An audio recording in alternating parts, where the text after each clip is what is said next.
Happy Friendship Sunday. Greetings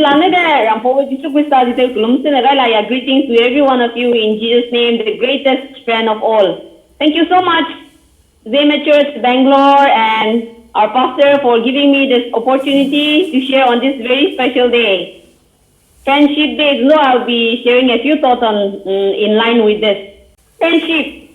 I believe you will all agree with me that friendship is one of the greatest gifts of life, greatest gifts which God has given each one of us. I would often wonder how life would be without friends in my life, without friends to hang out, without friends to share my joys, my sorrows, my heartaches, and to lean on. Friends are very important for me, and I believe it is the same with all of you. But I guess we often fail to praise God for their lives or even express words of gratitude to them for their friendships. Though like today being Friendship Sunday, you must have done that, but others say, I guess we often fail to appreciate them, thank them for their friendship. I guess we fail to do that because maybe we're so busy with our work, or maybe because we take them for granted or fail to realize how important they are in our lives. I would like to pose a question to every one of you. What do you expect from a friend? What are your expectations from us? I have thought about it and I've come up with 2 things. I believe you have even thought about it, at least one at this moment. The one thing or 2 things or 3 things or 5 things, whatever you expect from a friend. The first thing I expect from a friend, I realize that I expect from a friend is their ears to listen to me. I realized that in this world where people are so busy, and now you living in the city, we are so busy with our own work, with our problems, with our struggles, that there are very few people who are really willing to listen to us. However, I'm really fortunate. I have many friends, and among that there are few friends who really listen to me. And there are those friends whom I turn to, I call to when I have anything to share. Maybe my prayer needs, my struggles, my needs, anything. As a friend, I think we fail to really listen to our friends.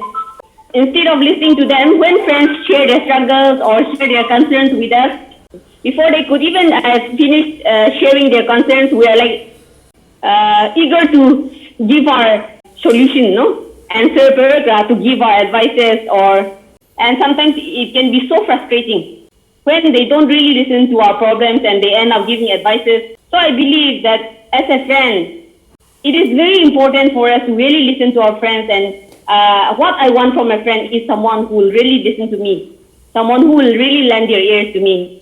And another thing, as I thought about it, I felt that what I want from a friend is encouragement. You see, in the Bible, encouragement is it is a gift from God also, and it is something which we need to do as Christians. I have many friends, and I am fortunate also to have friends who are always there to encourage me, to appreciate me. And I guess we also feel happy, every one of us feel happy when friends encourages us, appreciate us, motivate us to do better in life. I have a friend, since my BA days, he's been my friend, and see someone who is like always there for me, who would always encourage me to do better, to move ahead in life, often appreciate me for my friendship. She would even tell me how much she trusts me, how much am I important to me. And I know that she says it from her heart and it's genuine. And receiving such an encouragement for such words from our friends, it boosts us, and it boosts us to move on, to move ahead in life. And most of all, she is a woman of faith. And I'm always encouraged by her faith. And as I listen to her stories of faith, it often encourages me to grow in faith. So this is something I realized, that to have a friend, to have that quality, that encouragement, as someone who encourages us, is something very important. This is something I need. And I have even take myself, if I'm someone who is able to give that, to do that to my friend. And another thing, I thought about it and I realized that to have a friend, someone who really cares for you, it is such a blessing. It is a quality which I really look for in a friend. And I'm sharing this because I have friends who have all of these qualities. Caring in the sense, I am someone who is not very healthy also, and my friends, they know it. They would always make sure that I eat healthy, that I eat at the right time. They would come pray for me, when I am down in my health or anything.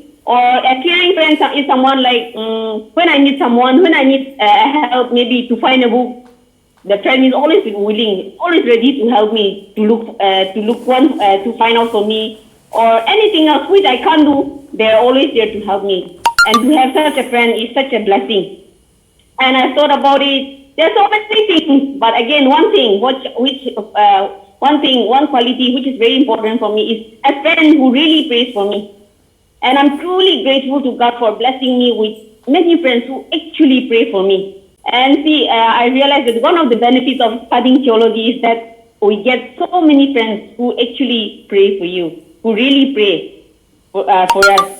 And it is such an encouragement, and it is a boost to know that there are friends who are praying for you. Recently also, I was down with that in the sense I was finding it difficult to sleep at night, and I was sharing with my friend that I'm not able to sleep, and that is affecting my health. And then she called me up the next day and asking me, inquiring me, how am I doing? How was my sleep? And she just mentioned that she woke up in the middle and she just remembered me again, and she was like, she asked God to bless me with sound sleep, even as God has blessed her. Like that, no? When we have friends who are there, friends who really pray for us, that is such a blessing.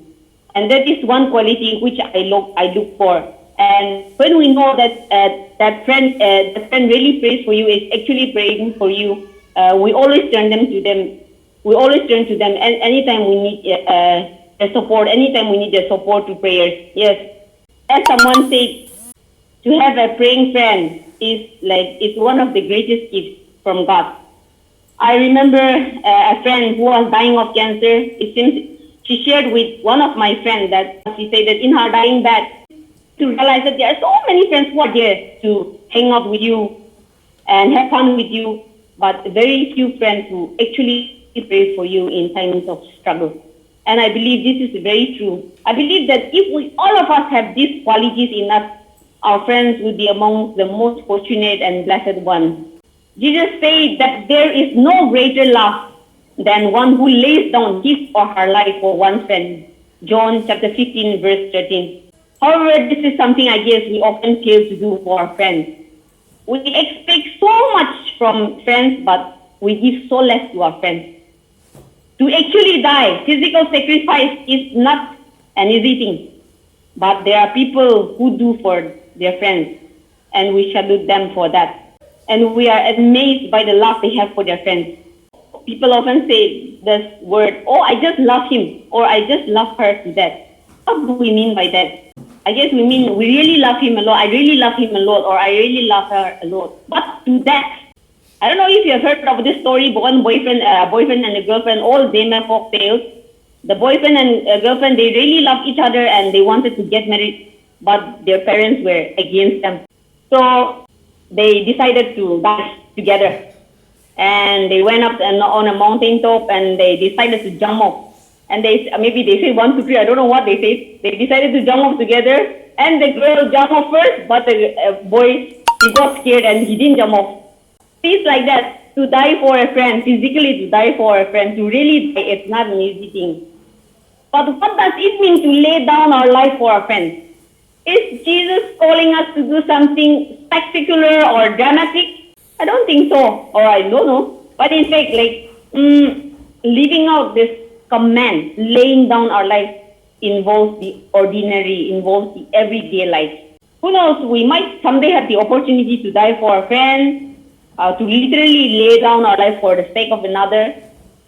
Maybe such an opportunity may come to you one day, or it may not. But I guess we lay down our lives when we actually put ourselves together and give our time and attention and listen to our friends sincerely when they have anything to share with us, despite our busy schedules.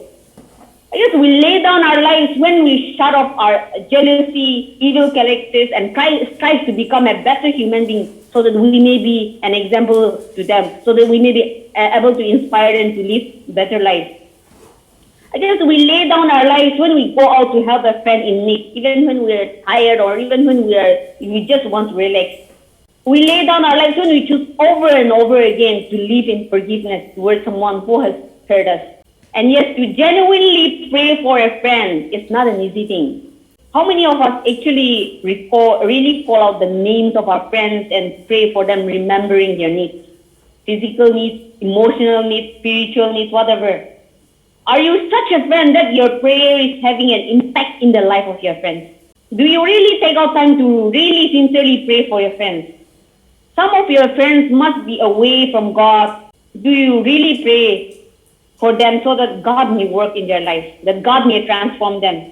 We need a heart of love, a heart that really cares to sincerely pray for a friend. The best kind of friend is a praying friend. To talk about all of these things, expect all of these things from a friend, it sounds easy, but to be such a friend, to be such kind of a friend, to be able to become a friend, to give up our life for our friend and become a blessing, it's not an easy thing. Instead of becoming a blessing, many have become a stumbling block, a bad influence on our friends. Therefore, the Bible clearly warns us of bad company in several passages.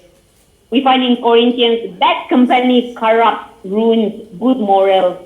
And then it warns us again in Corinthians not to associate with one who is sexually immoral or greedy, idolaters, drunkards, or robber. Again, Proverbs 13:20 tells us, companions of fools suffer harm. Today, so many young people are negatively influenced by their friends. Instead of encouraging friends instead of discouraging friends to be involved in evil activities, many young people are into encouraging their friends into bad habits. They force them, they pressurize them, they emotionally black them, they tease them so that they can drag them to do all of this immoral stuff that they want to do. And slowly they are able to win their friends to do all kinds of evil things which they have never really done before. I guess even this applies to boyfriend and girlfriend relationship. So many boyfriend or girlfriend blackmail their partner, their girlfriends or boyfriends to be involved in sexual immoral activities. But if we are such kind of a friend, it is such a tragedy. And we need to remember that the Bible clearly warns us against this. It warns us against being a stumbling block to the people around us. Today, under which category do you and I fall? Are we a stumbling block or are we a blessing to our friends? Are your friends, parents happy that your child is friends with you or they dread the fact? Do you think your friends are blessed through your life? What do they get from you when they come to you? Being friends with you, are they motivated? Are they encouraged? Are they inspired to become a better human being? Does your friendship draws them closer to God? Or is your life, my life, is like a poison that we influence them negatively, that we pull them away from God? We are called and blessed to be a blessing. Laying down our lives ultimately is to love as Jesus loves us. The source of everything is Jesus Christ. And we can only love like Jesus if we fully open ourselves and become friends with Him. It is only by becoming friends with Jesus Christ, by abiding in Him, that we become a blessing, that we can become a blessing. Jesus said in John 15, abide in me so that you can bear much fruit. Because if you do not abide in me, you cannot bear fruit and do nothing. We all know that electric current has immense power and many things can be done through it. But if the wire of the appliance is not connected to the source from where the current comes, it has no use. So if we are not connected to Christ, we cannot live out Christ. We cannot live out the Christ-like character.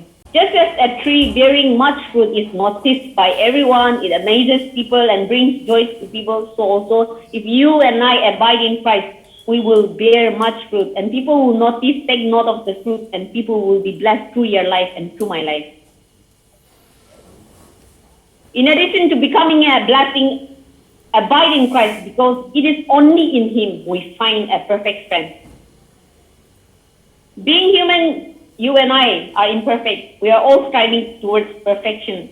So human friends sometimes fail us, and sometimes we are discouraged. We feel all alone, rejected. But Jesus is someone who is always there for you and for me. He never fails. This is something we all know. He's always there to lean on. He keeps on loving no matter what. Indeed, what a friend we have in Jesus. Therefore, people who have tasted the friendship of Jesus no longer want to leave him. In fact, they want to grow deeper and deeper in relationship with him. So on this friendship day, let us once again renew our friendship with Jesus and become more like Jesus to our friends. A friend who loves as Jesus loves. Just imagine if all of us would be able to influence at least one friend to come to Christ, how greatly the heaven will rejoice over it. Let us ask God to give us the grace so that we might become friends who bless, who give life, and who point them the way to Christ in the midst of this dark world. Thank you. Happy Friendship Day. God bless all of us.